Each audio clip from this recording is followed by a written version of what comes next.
ایران کا اسرائیل کے شہر حیفا میں آئل ریفائنری پر مسائل ہمرا۔ اسرائیلی وزیر توانائی کی تصدیق، اسرائیل کا بجلی گھر میں مسائل حملے کا نشانہ بن گیا، مختلف علاقوں میں بجلی منقطع، ہر طرف خوف کے سائے۔ ایران نے اسرائیل پر کلسٹر مسائل داغ دیے، تل ابیب لرز اٹھا، 1 اسرائیلی ہلاک 5 زخمی، ریاض پر داغے گئے 4 بیلسٹک میزائلز کو فضا میں ہی تباہ کر دیا گیا۔ عراق میں ام القیصر بندرگاہ کے قریب ڈرون حملہ، عراقی بحریہ کے اڈے کو نشانہ بنایا گیا۔ ابو ظہبی میں مسائل حملہ ناکام، ابشان گیس فیلڈ پر آپریشن معطل۔ آپریشن وعدہ صادق 4 کے تحت حملوں کی 63ویں لہر کو شہید وزیر انٹیلیجنس اور دیگر انٹیلیجنس اہلکاروں سے منسوب کیا گیا۔ کلسٹر بامز والے ایرانی میزائل سے اسرائیلی پریشان، اسرائیلی فوج کے ترجمان کا کہنا ہے کہ کلسٹر بامز کا معاملہ مختلف ہے، انہیں ناکام بنانا بہت مشکل ہوتا ہے، چاہے ان بامز کو لانے والا میزائل مار گرا بھی جائے۔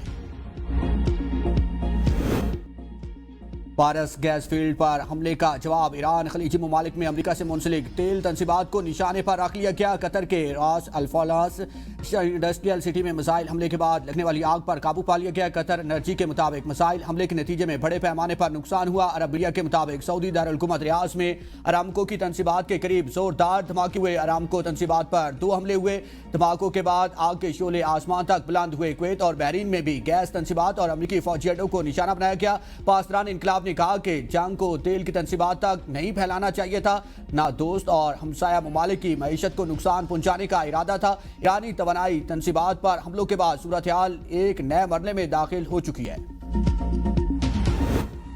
ایران تباہ ہونے کے قریب، ابنائے ہرمز کا دفاع سب کے لیے کریں گے۔ صدر ڈونلڈ ٹرمپ کی میڈیا سے گفتگو، کہا کہ ایران کی قیادت کو ختم کر دیا، ایرانی حکام دوبارہ نئی قیادت کی تلاش میں ہے۔ ایرانی جوابی کارروائیوں کی توقع تھی مگر معاملہ جلد ختم ہو جائے گا۔ ایران میں بڑی تعداد میں فوجی منحرف ہو رہے ہیں، ہم کہیں تو بھی فوجی تعینات نہیں کر رہے۔ نیتنیاہو کو کہا ہے کہ گیس تنصیبات پر حملہ نہ کرے، ایران جنگ کے لیے مزید فنڈز کا مطالبہ کر رہے ہیں، ہمیں کسی سے کچھ درکار نہیں ہے مگر یہ مناسب ہے، ہم جزیرہ خارق کو تباہ کر سکتے ہیں۔ اگر ایران قطر پر دوبارہ حملہ کرتا ہے تو امریکہ اس گیس فیلڈ کو بڑے پیمانے پر نقصان پہنچائے گا اور اسے تباہ کر دے گا۔ حملہ ایسا ہوگا کہ ایسی طاقت کا استعمال ایران نے پہلے کبھی نہیں دیکھا ہوگا۔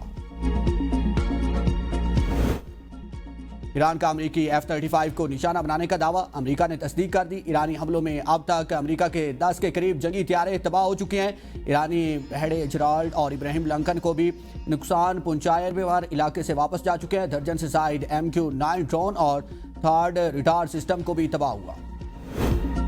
جنگ سے توانائی بحران شدت اختیار کر گیا، یورپ میں گیس کی قیمتوں میں 60% تک اضافہ، امریکی منڈی میں گیس 3% اضافے سے $3.17 فی MMBTU میں فروخت ہو رہی ہے۔ عالمی منڈی میں خام تیل کی قیمت میں بھی 10% اضافہ ریکارڈ، برطانوی خام تیل $118 فی بیرل ہو گیا، بانٹ خام آئل کی قیمت $112 فی بیرل سے تجاوز کر کے ماہرین کا کہنا ہے کہ اگر صورتحال میں بہتری نہ آئی تو خام تیل کی قیمتیں $150 فی بیرل سے تجاوز کر سکتی ہیں۔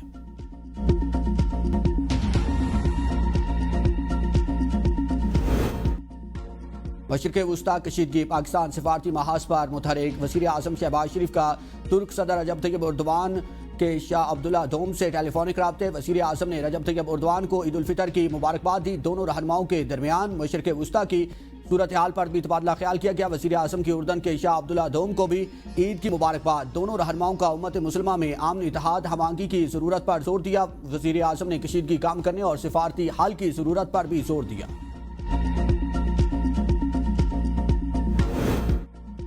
پاکستان سمیت 12 اسلامی ممالک کا ایران سے ہمسایہ ممالک کے خلاف حملے فوری روکنے کا مطالبہ، عرب اور اسلامی ممالک کے مشاورتی اجلاس کے اعلامیے میں خطے پر ایرانی حملوں کی پرزور مذمت۔ اعلامیے کے مطابق ایران خلیجی ممالک کے سول انفراسٹرکچر، ہوائی اڈوں، تیل تنصیبات، سفارت خانوں اور عوامی مقامات کو نشانہ بنا رہے ہیں، حملے کسی صورت جائز نہیں۔ اقوام متحدہ کے آرٹیکل 51 کے مطابق خلیجی ریاستوں کو دفاع کا حق حاصل ہے۔ اعلامیے میں کہا گیا کہ ایران خطے کے امن اور استحکام کو یقینی بنائے، ابنائے ہرمز کو محفوظ بنائے اور عالمی تجارت میں خلل پیدا نہ کرے۔ مشرق وسطی کی کشیدہ صورتحال پر عرب اور اسلامی ممالک کے وزرائے خارجہ کا اجلاس، نائب وزیر اعظم اسحاق ڈار کی شرکت۔ پاکستان نے تمام ممالک پر حملوں کے خاتمے پر زور دیا۔ نائب وزیر اعظم اسحاق ڈار کی ریاض میں مسلم ممالک کے وزرائے خارجہ سے بھی ملاقات، خطے کی بدلتی صورتحال اور باہمی تعاون کے فروغ پر اتفاق کیا گیا۔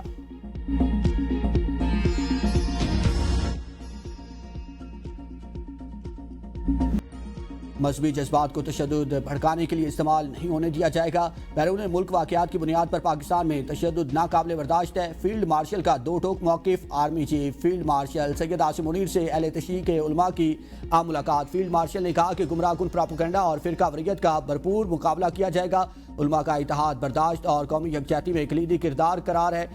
علماء نے امن، استحکام اور ریاستی اداروں کی مکمل حمایت کی۔ ملاقات میں قومی سلامتی اور مذہبی ہم آہنگی پر تبادلہ خیال۔ فیلڈ مارشل نے دہشت گردوں اور ان کے نیٹ ورک کے خاتمے کا دو ٹوک عزم دہرایا۔ کہا کہ افغان سرزمین پاکستان کے خلاف دہشت گردی کے لیے استعمال ناقابل قبول ہے۔ افغان طالبان اپنی سرزمین دہشت گردی کے لیے استعمال نہ ہونے دے۔ آرمی چیف کا انٹیلیجنس بنیادوں پر دہشت گردوں کے خلاف کارروائیاں جاری رکھنے کا اعلان۔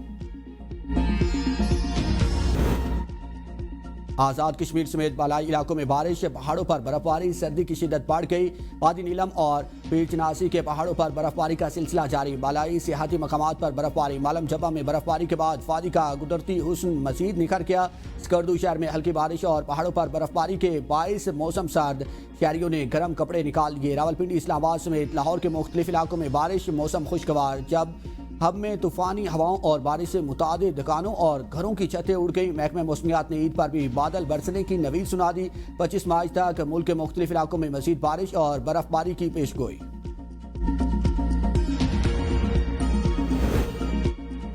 سعودی عرب سمیت خلیجی ریاستوں میں عید آج منائی جائے گی۔ پاکستان میں شوال کا چاند نظر نہیں آیا۔ عید الفطر 21 مارچ بروز ہفتہ منائی جائے گی۔ مرکزی روزہ ہلال کمیٹی نے شہادتیں موصول نہ ہونے کے بعد اعلان کیا۔ بھارت، ملیشیا، بنگلہ دیش میں بھی عید الفطر 21 مارچ کو ہی ہوگی۔